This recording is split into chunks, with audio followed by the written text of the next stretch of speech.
आप सभी साथियों का और विद्यार्थियों का टीचर्स क्लासवे के यूट्यूब प्लेटफॉर्म पर स्वागत है।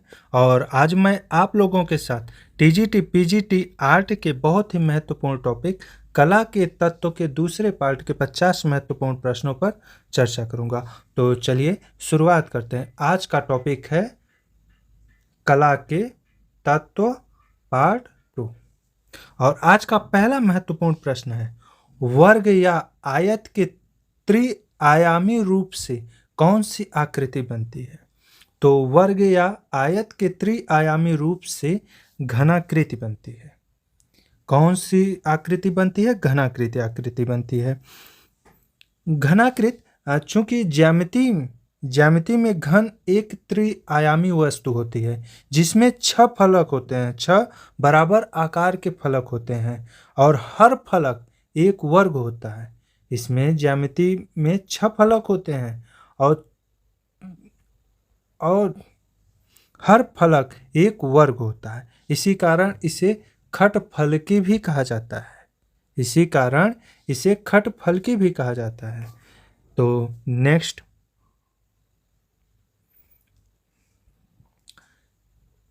ज्यामितीय रूपों से कौन प्रभाव उत्पन्न होता है?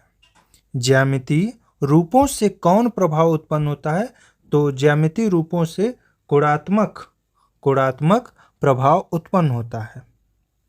ज्यामिति में प्रयुक्त होने वाली प्रमुख आकृतियों में घन, बेलन, शंकु एवं पिंड तथा वृत्त, वर्ग, आयत आदि पर आधारित रूप है। अतः ज्यामिति रूपों से कोणात्मक प्रभाव उत्पन्न होता है। ठीक, नेक्स्ट, अनुअंकन में कितने विस्तार दिखाई देते हैं? अनुअंकन में कितने विस्तार दिखाई देते हैं? तो अनुअंकन में 2 विस्तार दिखाई देते हैं। अनुअंकन की मुख्य विशेषता है द्विआयामी रूपाकार। नेक्स्ट, जिस वस्तु का अंकन छाया प्रकाश के माध्यम से यथार्थ व ठोस दर्शाने के लिए किया जाता है उसे क्या कहते हैं? जिस वस्तु का अंकन छाया प्रकाश के माध्यम से यथार्थ व ठोस दर्शाने के लिए किया जाता है उसे हम त्रिआयामी चित्रण कहते हैं। उसे हम त्रिआयामी चित्रण कहते हैं। नेक्स्ट, वह सपाट स्थान जिस पर चित्रांकन किया जाता है उसे कहते हैं।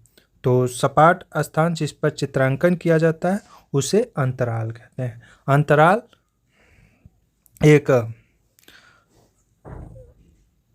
अंतराल चित्रकार का द्विआयामी कार्य क्षेत्र होता है जिस पर चित्र बनाया जाता है।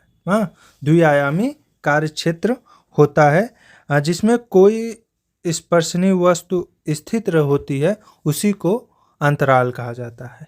नेक्स्ट, द्विआयामी चित्र भूमि पर त्रिआयामी निरूपण किया जा सकता है, यह बात है। द्विआयामी चित्र भूमि पर त्रिआयामी निरूपण किया जा सकता है, यह बात बिल्कुल सत्य है। यह बात बिल्कुल सत्य है। चित्रकार जिस चित्र भूमि पर अंकन करता है वह स्पष्टतः द्विआयामी होती है, यही अंतराल होता है। और द्विआयामी चित्रतल पर कलाकार वस्तु की त्रिआयामी प्रभाव दिखाने में समर्थ होता है। ठीक, नेक्स्ट, वह स्थान जिसमें स्पर्शनीय वस्तु स्थिति हो कहलाता है। वह स्थान जिसमें स्पर्शनीय वस्तु स्थित हो उसे हम अंतराल कहते हैं। उसे हम अंतराल कहते हैं। लेकिन एक बात नोट करने योग्य है कि कला के जो जानकार हैं या कला मर्मज्ञ जो हैं वह अंतराल को प्रथम स्थान नहीं दिए हैं। वह अंतराल को प्रथम स्थान न देकर अंतिम स्थान दिया है। अंतिम स्थान दिया है। ठीक, जबकि पोथ पोत तो बताए ही हैं, टेक्सचर, पोत, ओयन, ये सब क्या है, धरातल के भाग हैं, धरातली संरचना है। आकृति क्या है, आकृति जिस पुंज अथवा घनत्वपूर्ण वस्तु की बनावट जो होती है, जो चित्र बनता है, उसी को हम आकृति कहते हैं। ठीक, नेक्स्ट, स्केच की विशेषता है। स्केच की विशेषता है, स्केच की जो विशेषता होती है वह तीव्र प्रवाह पद्धति। देखते नहीं है कि जब कोई स्केच बनाता है तो कितना तीव्र गति से बनाता है, तो इसकी तीव्र प्रवाह पद्धति ही इसकी मुख्य विशेषता है। नेक्स्ट, जब किसी चित्र में छाया प्रकाश और परछाई का निरूपण किया जाता है तो वह चित्र होता है, तो वह चित्र त्रिआयामी होता है। वह चित्र त्रिआयामी होता है। जो मूर्ति होती है, मूर्ति जो बनाई जाती है वह त्रिआयामी होती है। मूर्ति त्रिआयामी होती है। नेक्स्ट, चित्रकार की चित्रभूमि किस प्रकार की होती है? चित्रकार की चित्रभूमि किस प्रकार की होती है? अभी हमने इसके पहले ही चर्चा की है कि चित्रकार की जो चित्रभूमि होती है वह द्विआयामी होती है। वह द्विआयामी होती है और उसी पर उसमें गहराई नहीं होती है। द्विआयामी में गहराई नहीं होती, लंबाई और चौड़ाई बस होती है। और जब गहराई भी उसी चित्र में सम्मिलित हो जाती है, उसी चित्रभूमि में, तो वह चित्रभूमि त्रिआयामी हो जाती है। वह चित्रभूमि त्रिआयामी हो जाता है। नेक्स्ट, द्विमितीय तल पर त्रिआयामी प्रभाव देने के लिए क्या जरूरी है? बहुत ही महत्वपूर्ण प्रश्न। द्विमितीय तल पर त्रिमितीय प्रभाव देने के लिए क्या जरूरी है? परिप्रेक्ष्य और छाया प्रकाश।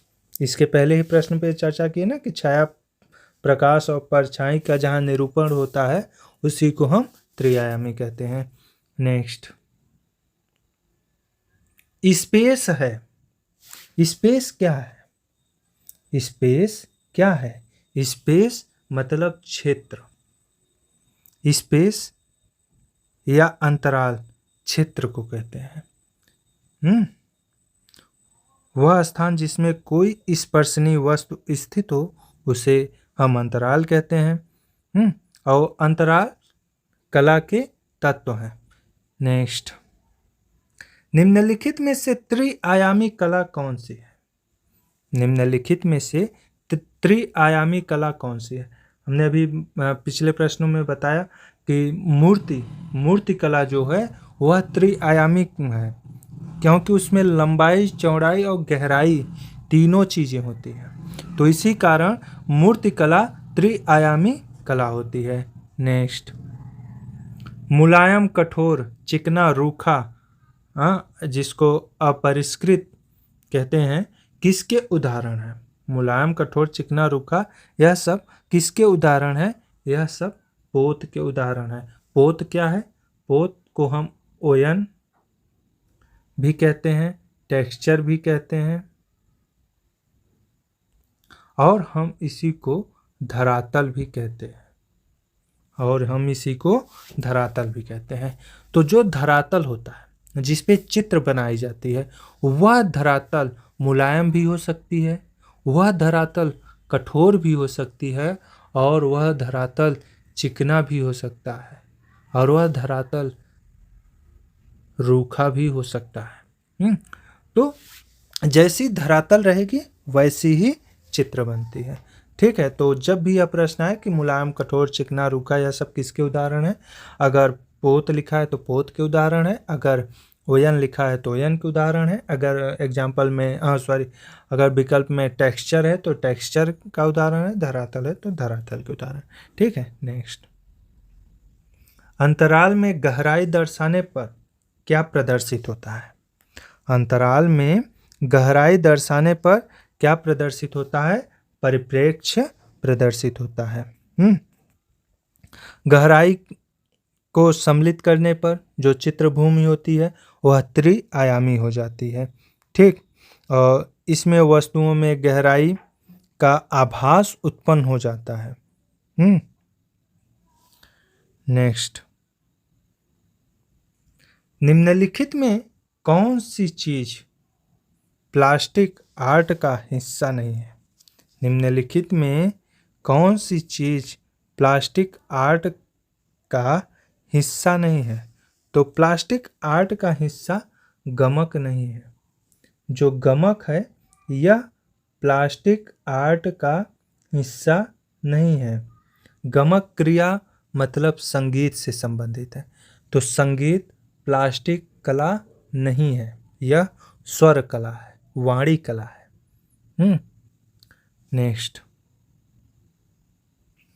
किसी वस्तु को स्पर्श करने या देखने से उसकी सतह के बारे में जो अनुभव होता है उसे कहा जाता है। तो उसी को तो पोत कहा जाता है, उसी को तो धरातल कहा जाता है, उसी को ही ओयन कहा जाता है और उसी को ही टेक्सचर कहा जाता है। ठीक, जो धरातल होता है उसी को तो हम स्पर्श कर सकते हैं ना, उस पे जो चित्र बना उसको थोड़ी स्पर्श कर सकते हैं। जैसे कोई हमने पिक्चर लाई या कोई फोटो लाया, उसमें भगवान राम या किसी अन्य देवी देवता या अन्य धार्मिक लोगों की चित्र है, तो हम उस चित्र को थोड़ी स्पर्श कर पाएंगे। हम उस चित्र जो वह चित्र बना है किस पर बना है, वह कागज पर है कि वह पत्थर में है, हम उसी को स्पर्श कर सकते हैं और उसी को हम क्या कहते हैं? धरातल कहते हैं। ठीक, नेक्स्ट, इनमें से कौन असंबद्ध है? इनमें से कौन असंबद्ध है? तो देखिए, रूप भाव वर्ण, रूप भाव वर्ण यह सभी कला के तत्व हैं, यह सब कला तत्व हैं, जबकि चित्रकार कलाकार है। जबकि चित्रकार जो है यह इन तीनों का प्रयोग करके चित्र बनाता है, तो इसी कारण इनमें से चित्रकार असंबद्ध है। नेक्स्ट, आकृतियों से स्पष्ट होता है, आकृतियों से स्पष्ट होता है क्या? रूप। आकृतियों से रूप स्पष्ट होता है, भाव तथा लय को स्पष्ट नहीं किया जा सकता। क्योंकि आकृति किसी निर्जीव वस्तु की भी हो सकती है और निर्जीव वस्तु में भाव और लय का कोई अस्तित्व नहीं है, तो इसलिए आकृतियों से स्पष्ट होता है रूप। नेक्स्ट, अलंकारिक आलेखन किन रेखाओं से बनाए जाते हैं? अलंकारिक आलेखन किन रेखाओं से बनाए जाते हैं? तो अलंकारिक आलेखन लयात्मक रेखा से बनाए जाते हैं, लयात्मक रेखा से अलंकारिक आलेखन बनाए जाते हैं। नेक्स्ट, आधुनिक लेड पेंसिल के आविष्कारक कौन थे? तो जो आधुनिक लेड पेंसिल है इसके आविष्कारक यन जे काउंटे थे, यन जे काउंटे थे। इन्होंने ही पेंसिल का आविष्कार 1760 ईस्वी में किया था। इन्होंने पेंसिल का आविष्कार 1760 ईस्वी में किया था और यह मूलतः जर्मनी के थे, इसको भी नोट कर लीजिएगा। नेक्स्ट, कला तत्व जो सभी कलाओं में उपस्थित होता है, कला तत्व जो सभी कलाओं में उपस्थित होता है वह होता है रंग। रंग सभी प्रकार के कला में उपस्थित होता है। नेक्स्ट, किसी ठोस घन की कितने सतह होती है? तो किसी ठोस घन की 6 सतह होती है। किसी ठोस घन की 6 सतह होती है। घन एक ऐसी वर्गाकार आकृति होती है जिसमें सभी भुजाएं एक दूसरे से समान लंबाई की होती है। एक दूसरे से समान लंबाई की होती है और दर्शक को घन के 3 ही सतह दिखाई पड़ते हैं जिसको 3 तल भी कहते हैं। नेक्स्ट, चित्रकला के कितने तत्व माने गए हैं? चित्रकला के जो तत्व हैं वह छह है। चित्रकला के तत्व कितने हैं? छह हैं। वह कौन कौन से हैं? रेखा, वर्ण जिसको रंग भी कहा जाता है, तान जिसको टोन कहा जाता है, पोत जिसको वयन या धरातल या टेक्सचर कहा जाता है, आकृति और अंतराल। आकृति मतलब रूप, अंतराल। ठीक, तो यह छह कला के तत्व हैं, इसको नोट कर लीजिएगा। नेक्स्ट, पोत से आप क्या अनुभव करते हैं? पोत से आप क्या अनुभव करते हैं? तो पोत से हमें स्पर्श ज्ञान मिलता है। स्पर्श ज्ञान मतलब पोत को हम स्पर्श कर सकते हैं, उसे हम आभास कर सकते हैं, उसको हम छू सकते हैं, उसको हम हाथ में ले सकते हैं। तो इस प्रकार से पोत से हमें स्पर्श ज्ञान का अनुभव मिलता है। नेक्स्ट, परिप्रेक्ष्य कितने प्रकार का होता है? तो परिप्रेक्ष्य दो प्रकार का होता है। कौन कौन से हैं? रैखिक परिप्रेक्ष्य, रैखिक परिप्रेक्ष्य, और दूसरा जो है वह है वायवीय, वह जो है वायवीय। ठीक, तो यह दो परिप्रेक्ष्य हैं। नेक्स्ट, किस द्रव्य से क्ले को मजबूती प्राप्त होती है? तो किस द्रव्य से क्ले को मजबूती प्राप्त होती है? तो जो भूसी होती है, जिसको हस्क भी कहते हैं, भूसी को हस्क भी कहा जाता है, इससे क्ले को मजबूती प्राप्त होती है। अक्सर हम देखते हैं जब कोई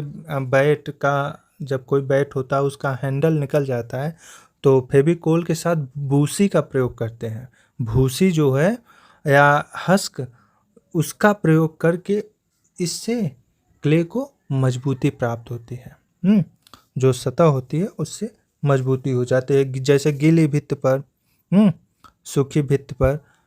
तो इस तरह का जो है उससे भूसी से एक चीज़ और है कि जो फ्रेस्को चित्रण होता है सूखा भित्त, उसमें धरातल पर प्लास्टर की 3 परत लगाई जाती है, 3 परत लगाई जाती है। ठीक है, और फ्रेस्को की 2 ही तकनीक है, यह सभी को पता है कि फ्रेस्को सेक्को मतलब सूखी भित्ति और फ्रेस्को बुनो मतलब गीली भित्ति। तो इसको भी नोट कर लीजिए कि फ्रेस्को 2 प्रकार के होते हैं, जिनमें से एक है फ्रेस्को सेक्को, फ्रेस्को सेक्को लिख लीजिएगा, और दूसरा जो है वह है फ्रेस्को बुनो। फ्रेस्को बुनो को हम गीली भित्त भी कहते हैं, और फ्रेस्को सेक्को को हम सूखा भित्त कहते हैं। तो फ्रेस्को 2 प्रकार के होते हैं। यह यहाँ पे लिख लीजिए यह कि फ्रेस्को के प्रकार, फ्रेस्को के प्रकार। ठीक, इसको भी नोट कर लीजिएगा। नेक्स्ट, चित्रण के धरातल के कितने आयाम होते हैं? चित्रण के धरातल के कितने आयाम होते हैं? यह बहुत ही महत्वपूर्ण प्रश्न है कि चित्रण के धरातल के कितने आयाम होते हैं? 2 ही आयाम होते हैं, क्योंकि जो चित्र भूमि होती है वह द्विआयामी होती है, जिसमें क्या होता है? लंबाई और चौड़ाई, जिसमें लंबाई और चौड़ाई होता है। और जब इसी में गहराई को भी सम्मिलित कर देते हैं तो वह चित्रभूमि त्रिआयामी हो जाती है। ठीक, नेक्स्ट, किसी वस्तु अथवा आकृति का माप स्वतंत्र रूप में कहलाता है। किसी भी वस्तु अथवा आकृति का माप स्वतंत्र रूप में क्या कहलाता है? प्रमाण। जब भी माप आए तो माप का सीधा संबंध प्रमाण से होता है। नेक्स्ट, अंतराल को कहते हैं, अंतराल को क्या कहते हैं? अंतराल को हम क्षेत्र कहते हैं, अंतराल को कहते हैं क्षेत्र। ठीक, नेक्स्ट, निम्नलिखित में से किसका रूपप्रद कला से संबंध नहीं है। तो निम्नलिखित में से किसका रूपप्रद कला से संबंध नहीं है? तो स्वर का रूपप्रद कला से कोई संबंध नहीं है, क्योंकि चित्र से आवाज नहीं आ सकती। तो उसमें चित्र में, चित्रकारिता में या चित्रकला में स्वर का कोई महत्व नहीं है, ठीक। जबकि रेखा, वर्ण, अंतराल, इन सब का महत्व है, ठीक। नेक्स्ट, स्वर कला में स्वर का महत्व है। वाणी कला, गायन, चित्र संगीत में स्वर का महत्व है, जबकि चित्रकला में इसका कोई महत्व नहीं है। नेक्स्ट, अमूर्त कला क्या है? बहुत महत्व। अमूर्त कला, अमूर्त कला अरूपवादी है। अमूर्त कला वह होती है जिसमें कोई आकृति नहीं दिखाई देती है। अमूर्त कला वह होती है जिसमें कोई आकृति नहीं दिखाई देती है, इसी कारण इसे अरूपवादी कला भी कहते हैं। जैसे काव्य कला अरूपवादी कला है, जैसे काव्य कला अरूपवादी कला है। इसका एग्जाम्पल में अगर लिखना है तो लिख लीजिए कि काव्य कला अरूपवादी कला है।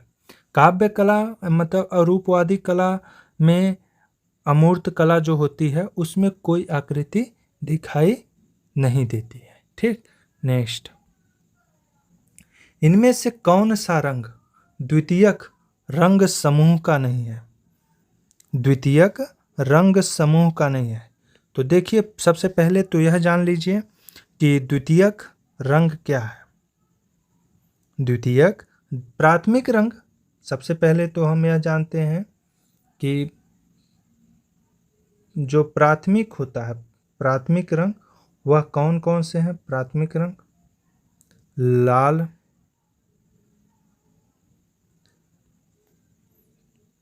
पीला, नीला, पीला, नीला। अगर आपको प्राथमिक रंग एक ट्रिक से याद करना है तो प्राथमिक रंग का ट्रिक होता है नेपाल। प्राथमिक रंग का ट्रिक है नेपाल। न से नीला, प से पीला, ल से लाल। तो यह प्राथमिक रंग का ट्रिक है। और जबकि प्रश्न पूछ रहा है द्वितीयक रंग, तो द्वितीयक रंग वही होता है जो इन प्राथमिक रंगों से मिलकर रंग बना होता है। जैसे स्पेस नहीं है, आप लोग नोट कर लीजिए। प्राथमिक रंगों को स्पष्ट मिलाने से जो रंग बनता है उसे हम द्वितीयक रंग कहते हैं। जैसे नीला और पीला को मिलाएंगे तो हरा रंग प्राप्त होगा। नीला और पीला का जो मेल है उससे हमें हरा रंग प्राप्त होगा। जबकि नीला और लाल को जब हम आपस में मिलाएंगे तो उससे हमें बैगनी रंग प्राप्त होगा। और लाल और पीला रंग को मिलाएंगे तो नारंगी रंग प्राप्त होगा। तो इस तरह से द्वितीयक रंग कौन कौन से हैं?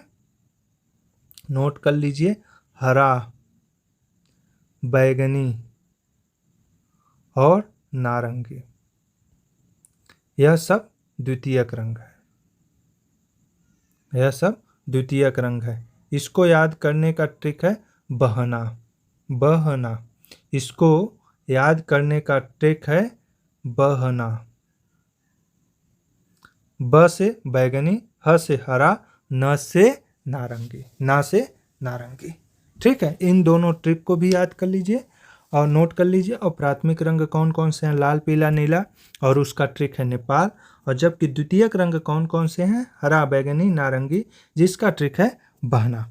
तो इसका उत्तर होगा कि इनमें से कौन सा रंग द्वितीयक रंग समूह का नहीं है? तो अब पता ही होगा कि पीला जो है यह द्वितीयक रंग समूह का नहीं है, क्योंकि पीला प्राथमिक रंग समूह का है, ठीक। तो नेक्स्ट, न्यूटन ने प्रकाश के 7 रंगों का वैज्ञानिक चक्र प्रस्तुत किया था। तो न्यूटन ने प्रकाश के 7 रंगों का वैज्ञानिक चक्र 1660 में प्रस्तुत किया था। उनके अनुसार 7 अंग्रेजी भाषा में, जिसको हम विबग्योर बोलते हैं, यह 7 रंग हैं और जिसको हिंदी में हम बैनी आह पिनाला बोलते हैं। बैनी आह पिनाला। बैनी आह पिनाला अगर आप लोग याद कर लेंगे इस ट्रिक को, तो इस ट्रिक से जो प्रकाश के 7 रंग हैं या जो इंद्रधनुष के 7 रंग हैं उसको आप क्रम से याद कर ले सकते हैं। जैसे ब से बैगनी, नी से नीला, आ से आसमानी, ह से हरा, पी से पीला, ना से नारंगी और ला से लाल। तो यह 7 रंग हैं। ठीक है, नेक्स्ट। इंद्रधनुष में कितने रंग होते हैं? अभी हमने इसके पहले ही वाले प्रश्न में बताया कि इंद्रधनुष में 7 रंग होते हैं, जिसे हम बैनी आह पिनाला जानते हैं। हाँ, बैनी आह पिनाला का मतलब है बैनी, ब से बैगनी, नी से नीला, आह से आसमानी, ह से हरा, पी से पीला और ना से नारंगी, ला से लाल। तो यह 7 इंद्रधनुष के रंग हैं। कौन कौन से हैं नोट करेंगे तो लिख लीजिए। बैगनी, यही है कि वीडियो लंबा हो जाता है, नोट करते हैं। तो बैगनी, नीला, आसमानी,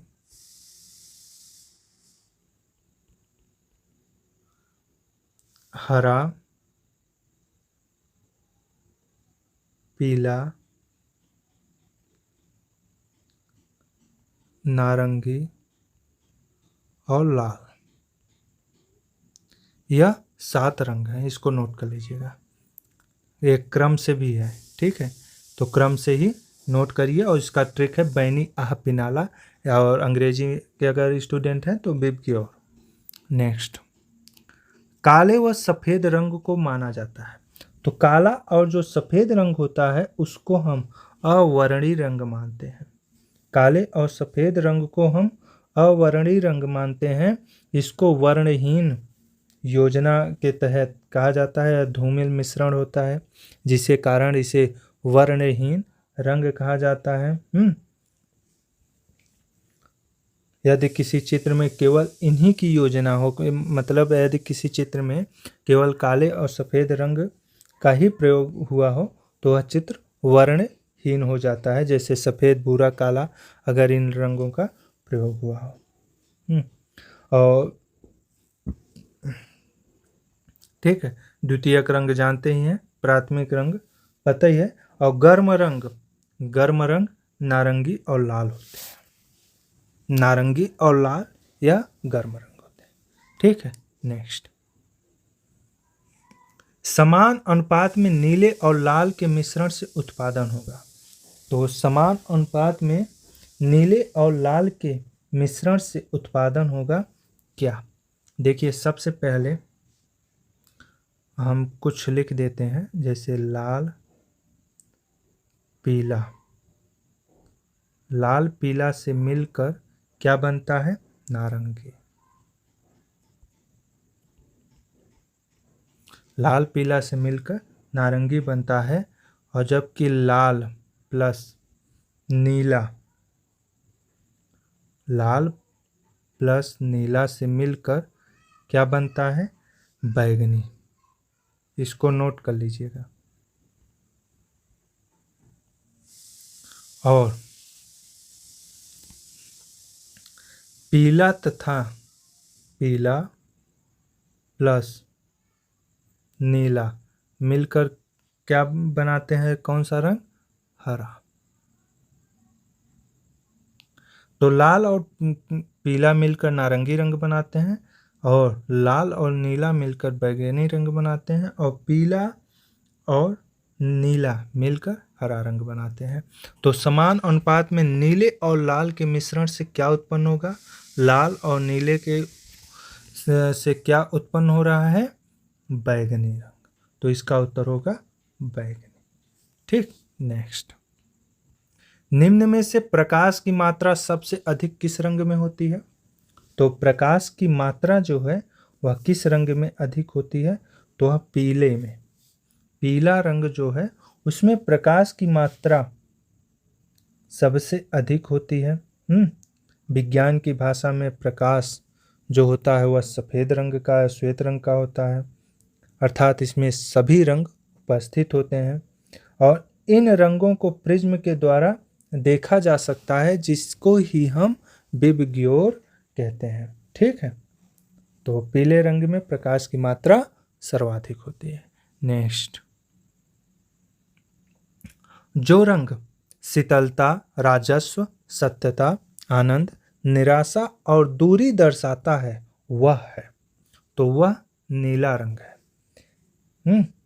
नीला रंग जो होता है वह शीतलता, राजस्व, सत्यता, आनंद, निराशा और दूरी को दर्शाता है, और जबकि जो हरा रंग होता है वह ताजगी, कच्चापन, यौवन और अपरिपक्वता का प्रतीक होता है।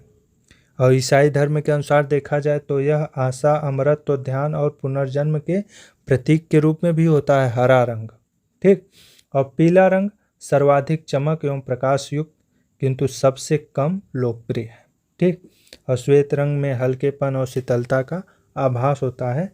झंडे में यह शांति का प्रतीक होता है। तो नीला, हरा, पीला और सफ़ेद इन रंगों के गुण पे हमने चर्चा कर ली, तो इसका उत्तर होगा नीला रंग। नेक्स्ट, किन्हीं दो प्रधान रंगतों को मिलाने से जो रंग प्राप्त होता है वह कहलाता है।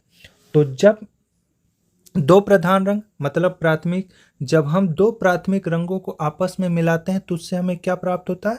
उससे हमें द्वितीयक रंग प्राप्त होता है। तो इसका उत्तर होगा द्वितीयक वर्ण। रंग को ही वर्ण कहा जाता है। नेक्स्ट, रंग जो उत्तेजना, क्रोध, ओज, भय तथा शंका और कामुकता तथा आवेग दर्शाता है वह है लाल रंग। जहाँ भय, क्रोध आ जाए, उत्तेजना आ जाए, वहाँ आँख मूंद कर लाल रंग पे टिक कर दीजिएगा। लाल रंग ही इसका सही उत्तर होगा।